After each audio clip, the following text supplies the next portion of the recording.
Sa pagkakataong ito, makakapanayam natin si dating Pangulong Joseph Estrada. Magandang umaga, dating Pangulong Estrada.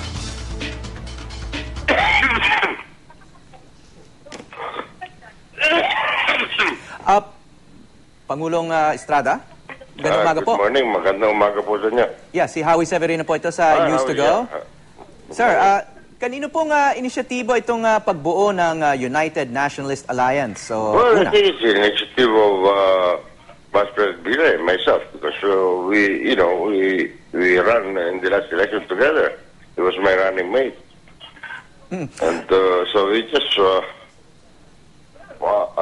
practically in the last presidential election, we are PDP and PNP were already together.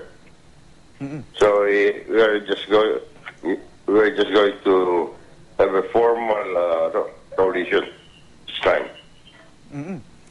So, may malaking tagumpay kaagad yung inyong alliance. Nakuha nyo si pambansang kamao Manny Pacquiao.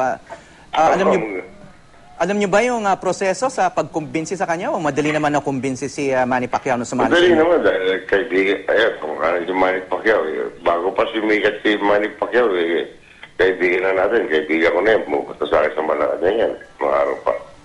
Before, he became a champion.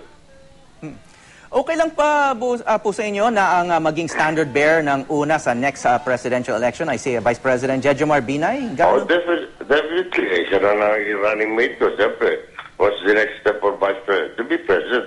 Ako naging Vice President din. Di siyempre, ambisyonin ko maging President.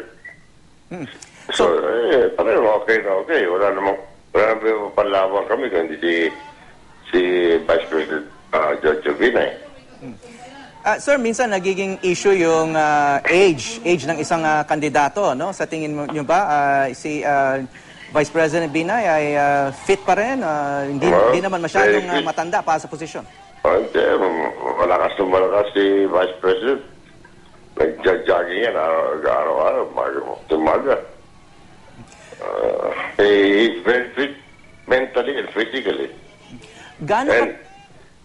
Pati sa experience niya as a public official, he has been the longest mayor of Makati.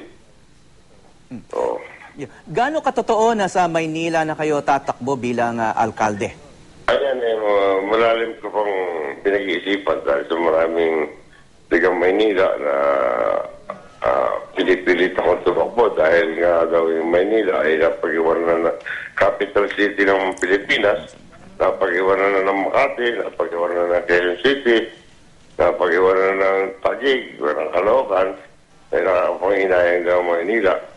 Kaya, pinag-iisipan ko dahil ako naman ay pinanganak sa Tondo at ako'y sumikat bilang artista dahil sa Tondo rin, ang ginawa ko yung pelikulang Asin Salonga at marami kong ginawang pelikula kami ni ako gumawa ng Tondo Boy, si kami dalawa ni FPJ gumawa ng pelikula ng Tatak ng Tondo. So, very sentimental sa akin ng Manila at ang aking mahal na ama ay naglingkod sa Manila ng 30 years as a DPS chief. Anong masasabi ninyo na ang ilan sa mga napapabalitang kabilang sa senatorial lineup ng una ay dating kaalyado ni former President Arroyo? Well, yan yung mga tentative lang yan. Pag-uusapan pa namin yan. Hindi pa formal na nagkukumbin ang PDP at PNP. Pag-uusapan pa yan.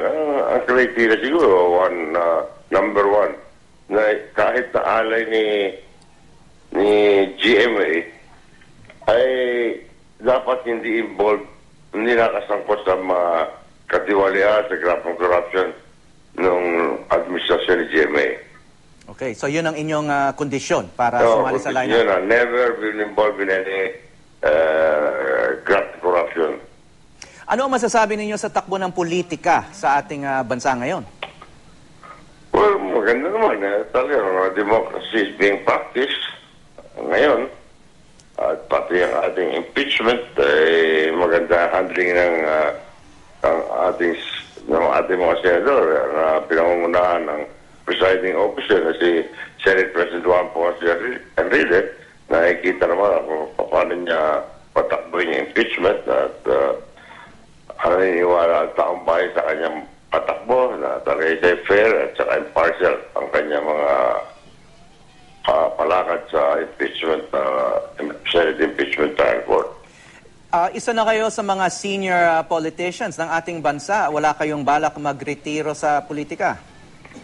Well, ako, practically, gusto ko nang mag-retire. Pero kung kakailanganin pa servisyo natin ba, hindi ako para tumanggi. Okay. Kasi naging Pangulo na kayo, tumakbo kayo ulit. Ano pa ba po ang inyong ambisyon? Wala na tayong ambisyon. Kung pero pag kung hiningi pa ng taong bayan natin servisyo, bakit sino para tumanggi? Okay. Maraming salamat, former President Joseph. Okay, maraming salamat, Harry. Tsaka happy birthday po. Thank you, salamat.